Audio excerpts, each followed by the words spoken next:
Brought to you by Sharda University, Sensodyne K and Candid.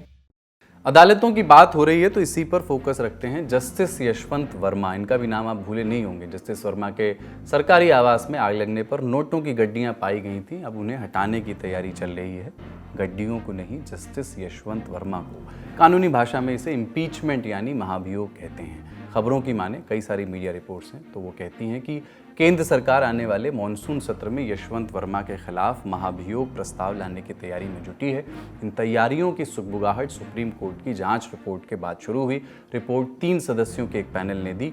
Panel में शामिल हैं justice शील नागू, पंजाब और हरियाणा हाई कोर्ट के chief justice, justice GS Sandhawalia, Himachal Pradesh high court के chief justice, justice Anu Sivaraman, Karnataka high court की जज।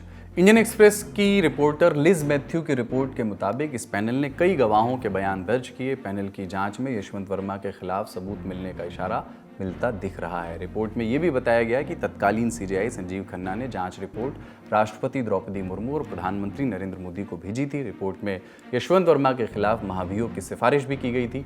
रिपोर्ट की माने तो जस्टिस वर्मा से इस्तीफा देने को कहा गया, लेकिन उन्होंने मना कर दिया। तो पूर्व CJI संजीव खन्ना की सिफारिश को राष्ट्रपति ने राज्यसभा के सभापति जगदीप धनखड़ और लोकसभा स्पीकर ओम बिरला को भेजा है। सरकार महाभियोग प्रस्ताव जुलाई के तीसरे हफ्ते में शुरू हो रहे मॉनसून सत्र में लाने का मन बना रही है, ऐसी खबरें हैं। महाभियोग की प्रक्रिया जजेस इंक्वायरी एक्ट 1968 में बताई गई है। इसके मुताबिक किसी जज को केवल दुर्व्यवहार या अयोग्यता के आधार पर हटाया जा सकता है। महाभियोग यानी इम्पीचमेंट के लिए दोनों सदनों में मौजूद और वोट देने वाले सदस्यों के 2/3 वोट और कुल सदस्यों के 50% से अधिक वोट चाहिए। अगर प्रस्ताव पास होता है तो एक 3 सदस्यीय जांच कमेटी बनाई जाती है, जिसमें सुप्रीम कोर्ट का एक जज, इसमें CJI भी हो सकते हैं, शामिल होते हैं। किसी हाई कोर्ट का चीफ जस्टिस और एक प्रतिष्ठित कानूनविद भी इसमें शामिल होते हैं। अगर समिति जज को दोषी पाती है तो संसद में उसकी रिपोर्ट पर चर्चा होती है। अगर संसद प्रस्ताव पास कर देती है तो राष्ट्रपति जज को हटाने का आदेश जारी करते हैं।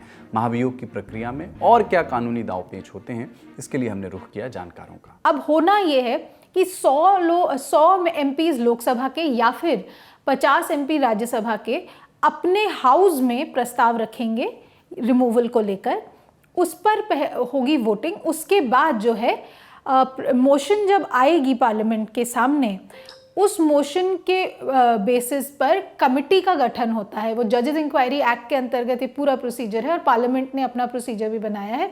ये 6ठी बार है भारत के इतिहास में कि किसी जज के खिलाफ इम्पीचमेंट का प्रस्ताव रखने की बात उठ रही हो। 2 बार ऐसा हो चुका है कि प्रस्ताव जो है पार्लियामेंट के सामने आया, मोशन पास हुई।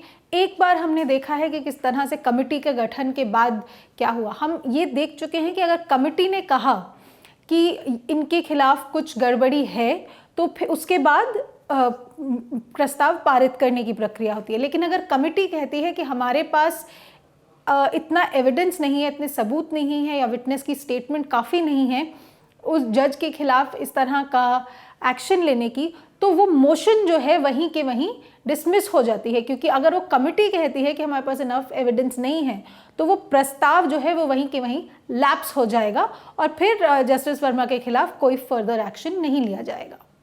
रिपोर्ट के मुताबिक जगदीप धनखड़ और ओम बिरला जल्द ही विपक्षी नेताओं से इस मुद्दे पर बातचीत शुरू करेंगे। वहीं कांग्रेस का कहना है कि उनसे अभी इस बारे में कोई चर्चा नहीं हुई है। यशवंत वर्मा पर लगे आरोपों के बाद 20 मार्च को उनका ट्रांसफर इलाहाबाद हाई कोर्ट कर दिया गया। 5 अप्रैल को उन्होंने इलाहाबाद हाई कोर्ट में जज के रूप में शपथ ली, लेकिन उन्हें कोई काम नहीं सौंपा गया। अब क्या वे काम पर वापस लौटेंगे या महाभियोग के तहत काम से मुक्त होंगे, फैसला भविष्य के गर्भ में है।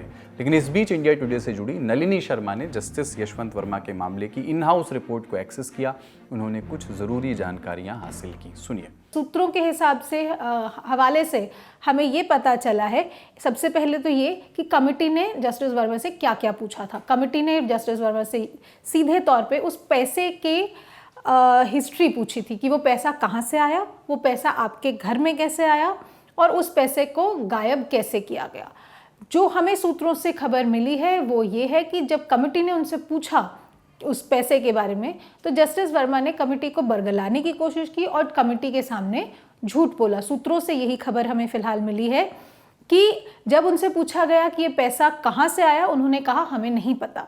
दूसरी बारी जब उनसे पूछा गया कि जो पैसा आपके घर के एक कमरे में बंद कमरे में रखा था उसके बारे में आपको क्यों नहीं पता, तो जस्टिस वर्मा की तरफ से ये कहा गया कि देखिए वो तो खुला कमरा था, वहाँ पे क्या आया क्या गया मुझे नहीं पता।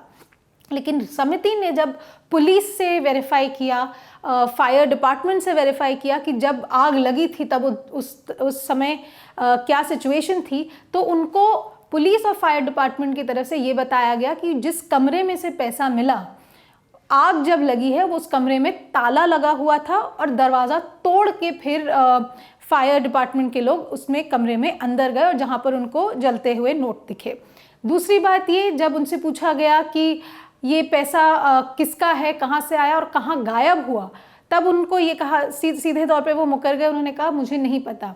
अगेन पुलिस इन्वेस्टिगेशन, पुलिस से जो पूछा गया, फायर डिपार्टमेंट से जो पूछा गया, उनके स्टाफ से जो पूछा गया, उसके बाद कमेटी की रिपोर्ट में ये कहा गया है कि जो पैसा था उस जिस कमरे में था उसकी चाबी जो है सिर्फ जस्टिस वर्मा के परिवार के लोगों के पास थी, वो स्टाफ के पास नहीं थी।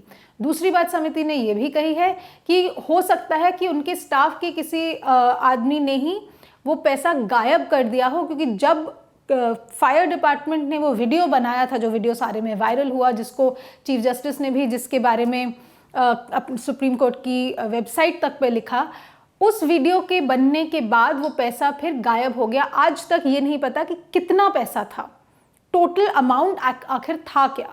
तीसरी बात कमेटी ने ये बोली है कि हो सकता है उनके स्टाफ का हाथ रहा हो पैसा गायब करने के लिए, क्योंकि उनका स्टाफ जो है उनके खिलाफ सीधे तौर पे जवाब नहीं दे रहा है।